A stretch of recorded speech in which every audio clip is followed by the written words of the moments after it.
Naitwa Jane Rose. Nashukuru Mungu siku ya leo. Nimefurahia sana.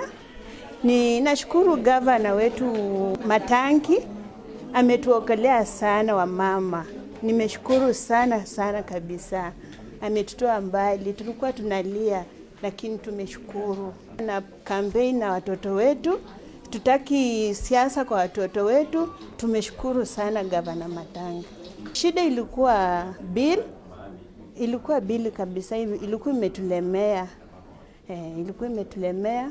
Tumeshukuru siku ya leo. Watusaidie tu hiyo sha watoe hiyo kitu ya 24 hours.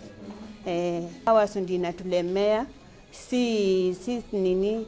Ni hiyo sha tukiingia hospitali wanasema 24 hours ikiisha hakuna kunini kulipia. Unatoa kwa mfuko yako, unalipa bili wewe mwenyewe. Jina naitwa Caroline Njoki. Nafurahia sana kwenda home. Nilikuwa nimekaa huku lakini nafurahia sana kwenda home for today. Ingia huku May tarehe 15. Shida ni sha ndio ilituletea shida.